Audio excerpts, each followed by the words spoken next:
So, hey man, Hey, episode quattro, number 4. episodio. This is called the Sanctuary. Yes, Yeah, it's a little slower A little episode. slower, which is fine. I like that. I like a little bit more on the lore. a little more character building. Character building. He said his name. We'll just call him the Mandalorian. But Yeah, I don't remember. I don't remember what his name. I remember was. hers, Cara Dune. Yeah. Well, it's because know even the toys doesn't even have his name. It's just called the Mandalorian. So, which there's like Mando. thousands of Mandalorians. So they go off to this. In the beginning, pre-credits or pre-intro. Kind of like kind of like. Yeah. So you have this farming community and this off-world eating a bunch of blue shrimp, which is pretty funny. I think they showed that in a lot of the previews. Yeah. Before the season even came out. Yeah, because that was the one preview I saw that she was about to take off his helmet. So that's that one. So pretty much what's happening is this is the Mandalorian goes to this one planet because it doesn't have any Imperial. There's no starport, no Imperial presence. Nothing like that. Backwater. Backwater. This is like probably New Mexico 200 years ago. Ain't nothing out here. So he goes there so he can lay low for a couple months with his baby Yodes. That's his name now. Baby Yodes, yeah, Baby Yodes. Yodes. And which is hilarious because this little Baby Yoda he's like the comic relief. He's a typical toddler. Yeah, Stop touching that. Stop touching that, and then he's just like. It's like little kids playing with the power windows. And then Stop touching that. Stop touching that. And then he holds him, which is hilarious. So they go to this planet, and he's pretty much trying to just lay low. And of course, if this would be a very boring episode if it was just him. If nothing happened. If nothing happened for 3 months, right? It's just him sitting there drinking beer for a month. So pretty much it's this one indigenous farming community that's getting rampaged by raiders of its Klatooinians? Yeah, I don't know. I just they look look at it like space orcs. Space bulldogs. That's what they look like. They did have kind of a doggish looking face. Yeah, very doggish looking face. Boorish clan. Yeah. But you know what it reminded me of? Reminded me of the orcs from Lord of the Rings. You just said dogs, and I said. Well, no, I said it reminded me of the orcs. Yes. Yeah. But yes, they're very orcish, but they look like bulldogs to me. They look like English They did bulldogs. have jowly-looking faces, yeah. Yeah. So which is fine. I like that. I like that there's more than just humans in the universe, in the galaxy. Because it's a big galaxy, but you see there's a lot more humans because it's cheaper to put a costume on a human than to make a full CGI or alien outfit. Yeah, exactly. So yeah, these raiders take these people's harvest, and pretty much so what happens. The bounty hunter goes down, and he goes to this restaurant. And he meets. Lo and behold, Yeah, and Cara Dune sitting across the. Cara Dune restaurant. and Cara Dune. How long has she been here? Yeah, What is her work? Exactly. She's a badass, man. She kind of disappeared from the restaurant. He tracked her down. Yeah. So Probably wishes he didn't. Yeah, he got his ass handed to She him. worked him over. With Baby Yoda's just sipping on his. Well, you find out she's an ex-shock trooper. Yeah, for the rebellion. For the rebellion. Yeah. Which is cool because now you know there were female troopers. Yeah. They introduced that. You always knew that there were female troopers, but you actually But they never really covered it. Exactly. In any of the EU or anything like that. So yeah, and dude, she can hold her own against. Yeah. Well, in real life, she's a mixed martial artist. Yeah. Badass. So she pretty much what she's doing is she's reprising her role from Deadpool. Without the hero landing. Exactly. It would have been awesome if she would have done a hero landing. After she kicked him and landed. Yeah. She's a certified badass, and so what she was afraid of is the Mandalorian because Mandalorian's a bounty hunter. She thought it was for her. She thought it was for her because God, what was it like? She destroyed something, or she was just trying to get away. She worked for the rebels, defeating a bunch of Imperial warlords. And exactly. She just got tired of it and said, "You know what? Yeah, my early retirement. I'm outie." But so she thought he was after her, so they kind of got in a tussle. But after kind of a Mexican standoff with the guns pointed at each other. Yeah, exactly. So they kind of figure out, hey, okay, this is not what it seems to be. So he's trying to get away, she's trying to get away, but they thought they were fighting each other. So after a while, these farmers come up to the Mandalorian and says, we need your help, These raiders, we need to, these raiders keep on killing us and getting our harvest and stuff like that, and we're going to starve and yada, yada, yada. Can you please help? And he's like, no, because not enough money. Not enough money, because he looks at it and he's like, and she even says, so we're doing this for lunch money? Is that what it is? So. Yeah, until they said, well, middle of nowhere, we got to walk 2 days now. Yeah, middle of nowhere, and then he's like, oh, because he's looking for middle of nowhere. Do you have lodging? Yeah, which is always a little surprising to me, since he does have a spaceship. He couldn't just go. That's the only thing that I was sitting here like, oh, okay, so your spaceship is a 2-day walk from here. My lazy, exactly right. Did you learn your lesson? My lazy ass would have been like, you know what? If it's across the street, I'm taking my car. Yeah. And he's not lying. I was like, nah, I'm not gonna walk that much. I'm gonna drive to the post office. He'll walk, not me. So he's the one who'll leave his ship behind 2 days walk. And get stripped by the jaws. Exactly. And I'm all like, you know what? I'm good. Yeah. Well, from that point, it kind of took on. Yeah, almost the same feel of about every other movie you've seen where they're helping the disadvanged farmers. Yeah, we'll teach you how to fight. Yeah, exactly. I thought it was funny when she kept on saying, like, he only had so many guns, but well, apparently, so the lady that he kind of is protecting with her daughter, she knows how to shoot, and nobody touched on that. Yeah, which is a little weird. Started a blaster before, and she's the only one raising her hand. Yeah, the only one that you saw. There was a couple other ones, but the thing is, like, she knows how to shoot. Range, everybody's missing. Dude, she dead center to shoot. Yeah, and then he just looked at her. But yeah, so but the one good thing that I think that came out of this episode so far that we're talking about is you actually hear about his bucket. When did you last take your bucket off? Yesterday. In front of someone. Yeah, when's the last time you took it off in front of somebody? So when there were those kids out there. A child. So yes, he does take off his bucket. He does groom and shave and whatever. Brush his teeth. Yeah, and he eats and stuff like that, and he puts his bucket on. He just doesn't do it. In solitude. Yeah. But that's something, because if you watched, was it Rebels? Not all the Mandos keep their helmets on. Yeah, no, yeah. It's just different clan, and that's why they were saying he might be an offshoot of Death Watch. Those guys who they don't take their buckets off people. Yeah, exactly. And it's not a Mandalorian wide thing. It's that little clan of Mandos. Yeah, every clan has their different rules and stuff like that. And I found out the colorings mean something. The Mandalorians. The coloring? Their armor, the colors. Oh, the colors. Oh, yeah. I didn't know that before. I don't know. I was reading about that. I guess blue, because the heavy Mando is got a lot of blue. That means he's very loyal. Yeah. The blacksmith's got the gold. Oh, okay. That stands for vengeance. So she's got a chip on her shoulder about something. He doesn't really have any colors. This is all shiny. Yeah, because I guess he hasn't even got to see it yet. So maybe he hasn't picked his colors yet. He hasn't earned his colors. Yeah. Got to earn these stripes.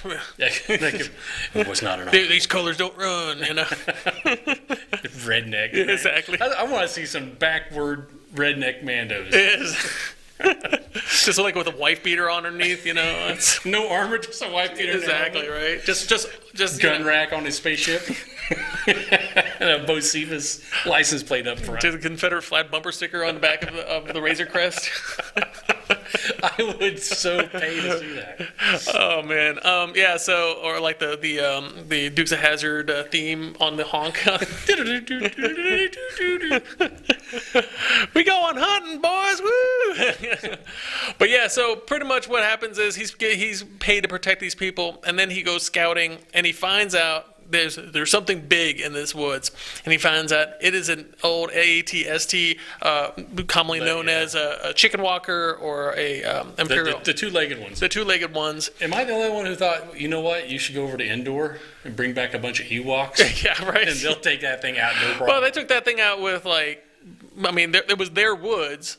So, but this you have to understand that this ATST was an old Imperial ATST that was pretty much redecorated. Looked like it'd been up armored, and it looked cool as hell. Red lights. That was one of those things that I saw, and I was like, man, if I was them, and Disney's so great at showing visual motions, because when you saw that thing get up, I was like scared for him. I was like, was oh kind of my foggy, god, cloudy. yeah, it was. It lights up, and the two eye slits were red. Red, yeah, and and it was kind of frightening. I wish it even had that animal sound to it. Yeah, when it came up. You know, it's the CG on that ATSD far surpasses anything from the original trilogy, which is saying something. I mean, it's 40 years ago, so.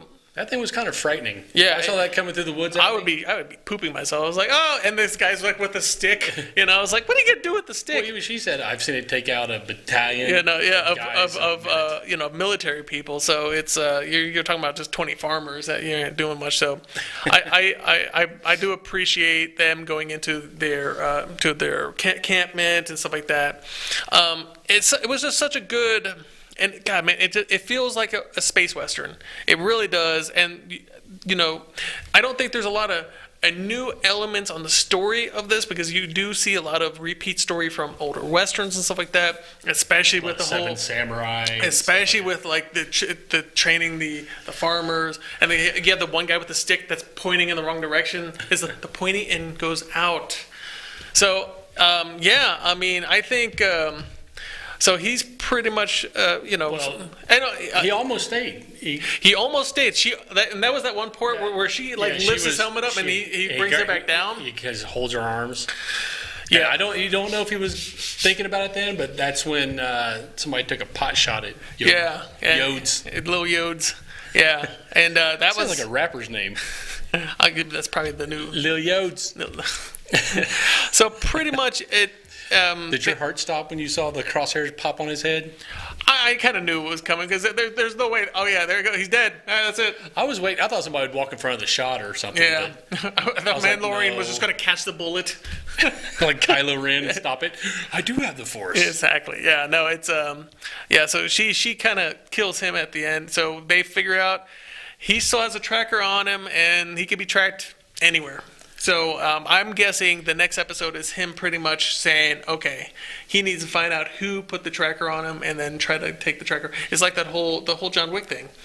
He's going to the top and stopping it. Yeah, maybe by the end of the season we'll find out who put the bounty on. Yeah. On Lil Yodes. It'd be Palpatine at the end. Unlimited power. So yeah, I mean, it was like another good continuation. I didn't even realize how long this one was. It might have been a little longer. I didn't even look how long it was. But I don't mind that. I like that. Did you see who directed it? Yeah, it was. What was that? What Bryce was her name? Dallas Howard. Yeah, Ron Howard's daughter. Because that popped up then. I was like, "Are you serious? Yeah. Now she's into directing. Okay. Yeah, which is really cool. I thought she did a decent job. Yeah, I thought she did a really good job of the story. I mean, remember they're directing somebody. They're directing his writing, so there's nothing going to be different. It's just the way it looked. The way it looked amazing. Yeah, she captured a lot of emotion with the different shots. With the different shots, especially the ATSD, just and like you said, with the humor. Why don't they just they should get like a little child seat to put in the Razor Crest. Strap him into the baby Well, he has seat. his little child seat, but unfortunately it was thrown away. So what I want to see is the Mandalorian push him in one of those little collapsible strollers. Trying to collapse it, to put it on, like in the thing, and he can't do it. Of the Razor and then he Crest. just shoots it and disintegrates it. That would be amazing. Yeah, no, it was a good episode. Not as like I said, slower, not as much action. But they can't all be John Wick episodes. Exactly, and I mean, but the thing is, you had like a full out, almost like little war, and you had an ATSD, which is amazing that you got to see an ATSD that's been retrofitted to their clan kind of thing. You got to see that there are people that are just trying to farm on different planets. You got to see the Mandalorian that does take off his helmet, because everybody, I love, there's a great memes out there, of what Mandalorian looks really cool, and then you take his helmet off and it's all patchy and zits everywhere and stuff like that, because he hasn't washed his face in forever. So it was really cool that you got to see. He takes it off and you got to see one of those slow motion Brad Pitt things. Oh yeah, just like flips his hair a little bit. That would be amazing. But I think what happens is, and he says, is like, if I take it off, I can never put it back on again. In front of somebody, at least not for that tribe. So who knows? He might go on his own and stuff like that. And if he does take it off in front of somebody, I don't know. But everybody was sitting here like, but but it's so we're seeing kind of a theme that you have one character only staying for 1 or 2 episodes. Yeah, they're introducing some bigger name people, Yeah. but they're not continuing character. Well, so far, yeah. We're only 4 episodes in. Yeah, and I think it's only going to 8 or 9 episodes. So. I think it's less than 10. Yeah. Which is fine by me because there's not a lot of, like I said, not a lot of filler, which makes them less than an hour. Yeah. They're to the point. Yeah. They tell you the story, they get it done. They tell the story, they move on. They don't. It's not like, you know. They didn't let George Lucas add in a whole bunch of CGI that didn't belong. Like 9 Jar Jar Binkses or something like that. And Han Solo stepping on Jabba's tail. Yeah. Oh god, that was so horrendous. Which I have to say is a big disrespect to the original actor that was McClunky. Yeah, McClunky.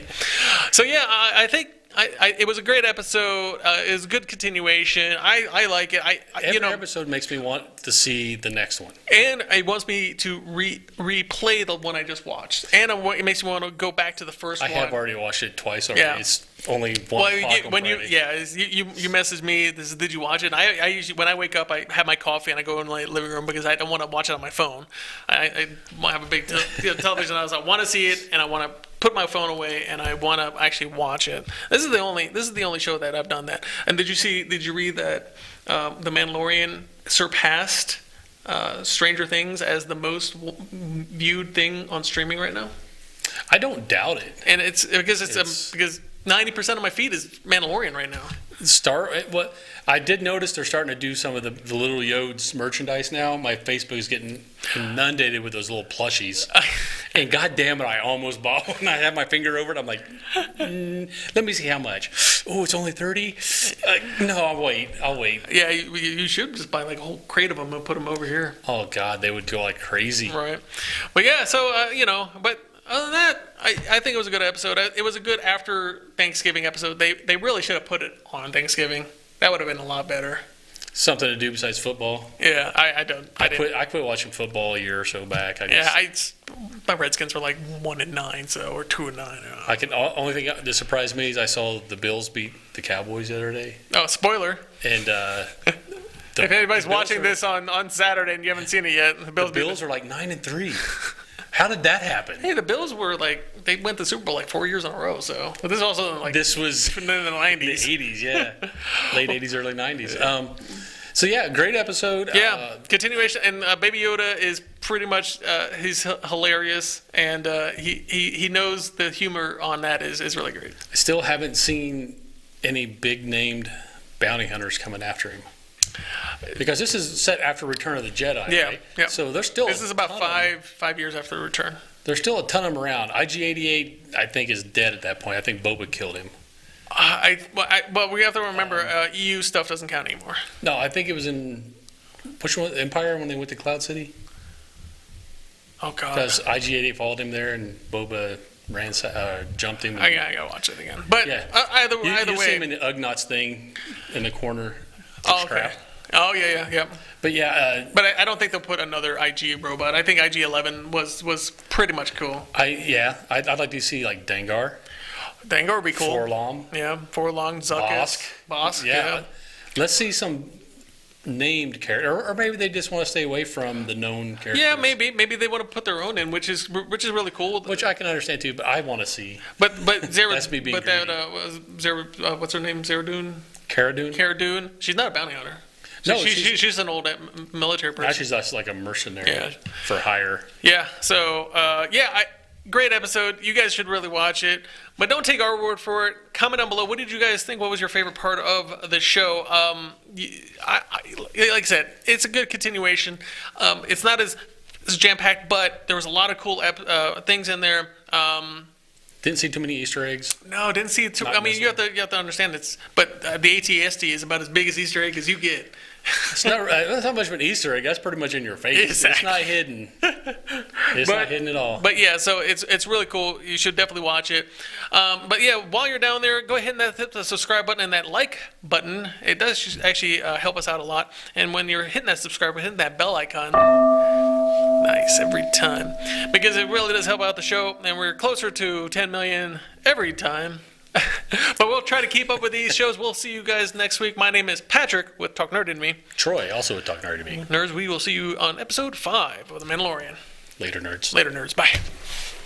Get nerdy with me. Tell me what game that you get on. Is it card or read? What kind of class do you play, girl? In an RPG.